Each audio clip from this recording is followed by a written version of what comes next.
Sol de octubre ya no quema, ya no pica. El aire huele a hoja seca, a fruta rica.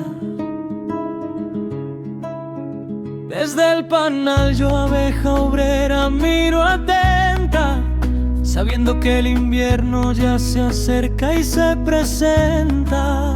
No hay tanta prisa, el néctar ya es más parco y breve, pero mi instinto sabe aún lo que se debe.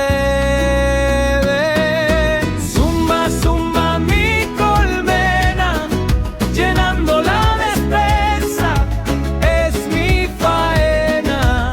El polen dorado, dulce miel de azafrán, un tesoro guardado que nos dará el pan. Siento el frío en las alas, el vuelo es más lento, pero en el calor de todas encuentro sustento. El trébol se despide, la lavanda ya no está, solo queda alguna flor tardía. ¿Dónde irá?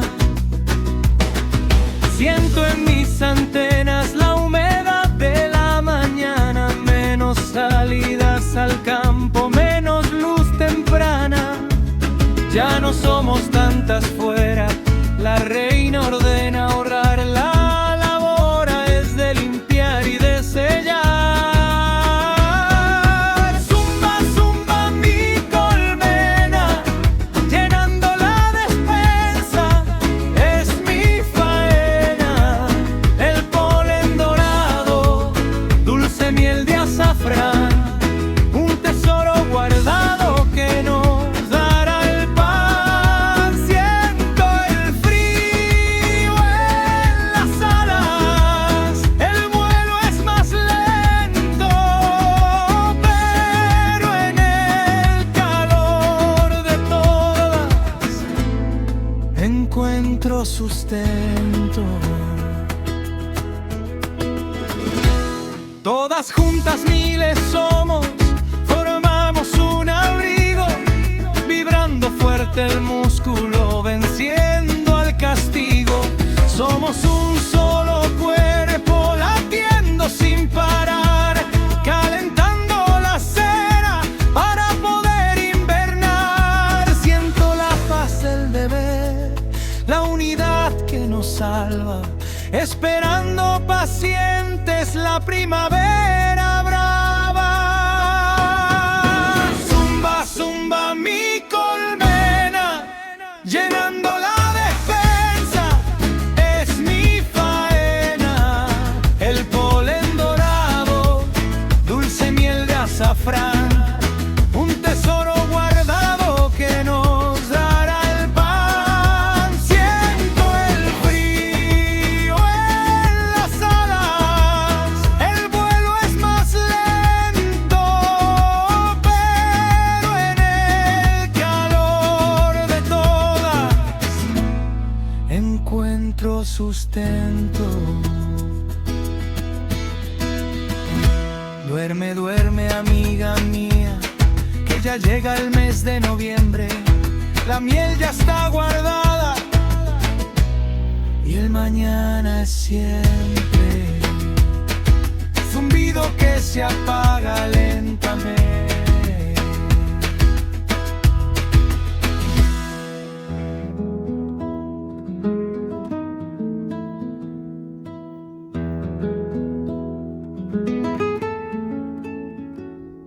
Sol de octubre ya no quema, ya no pica. El aire huele a hoja seca, a fruta rica. Desde el panal yo, abeja obrera, miro atenta, sabiendo que el invierno ya se acerca y se presenta. No hay tanta prisa, el néctar ya es más parco y breve, pero mi instinto sabe aún lo que se debe. Zumba, zumba mi colmena, llenando la despensa, es mi faena. El polen dorado, dulce miel de azafrán,